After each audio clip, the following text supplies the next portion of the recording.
Hey hello friends, welcome to our channel Priya's Bhojanam. இது வந்து Sunday morning எடுத்த விளாக். மார்னிங் வந்து அப்போ தான் குரூப் மெசேஜ் போட்டிருந்தாங்க, இந்த மாதிரி இங்கே போலியோ சொட்டு மருந்து ஊற்றுறாங்கன்னு சொல்லிட்டு. அதனால் கவியனையும் தர்ஷனையும் கூப்பிட்டுட்டு போகலான்னு சொல்லி அவங்க எந்திரிச்சது லேட்டாக தான். நாங்கள் ஃபர்ஸ்ட் ஒரு பூத்தில் போய் பார்த்தோம், அவங்க வந்து இன்னும் மெடிசன் வரலன்னு சொல்லி ஊற்றல. அடுத்து இன்னொரு இடத்துல போய் நல்லா வெயிட் பண்ணி தான் ஒரு 10 மேலே ஆயிடுச்சு வீட்டுக்கு வர்றதுக்கு. நிறைய இடத்துல ஊற்றலை போல், எனக்கு தெரிஞ்சு இங்கே மட்டும்தான் ஊற்றிருக்காங்க.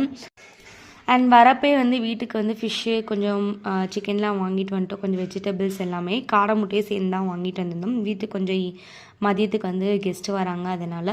ஸோ வந்தனே வந்து கையோட ஃபிஷ்ஷஸ்லாம் வந்து மேக்னேட் பண்ணி வச்சுட்டு, அதுக்கப்புறம் வந்து காடை முட்டையை வேக போட்டிருந்தேன். அதமே எடுத்து ஹஸ்பண்டே கொடுத்தேன்னா பையனும் ஹஸ்பண்டும் சேர்ந்து அந்த முட்டையெல்லாம் வந்து உடச்சி கொடுத்தாங்க. அதுக்கப்புறம் வந்து சிம்பிளாக அது பெப்பர் இதெல்லாம் போட்டு ஃப்ரை பண்ணி அதை தான் வந்து சாப்பிட்டோம். அந்த மாதிரி செஞ்சு சாப்பிட்றப்ப டேஸ்ட்டு சூப்பராக இருக்கும், நம்மளுக்கும் குழந்தைங்களும் விரும்பி சாப்பிடுவாங்க. அதனால தான் இன்றைக்கி மார்னிங் பெருசாக எதுவும் செய்யலை.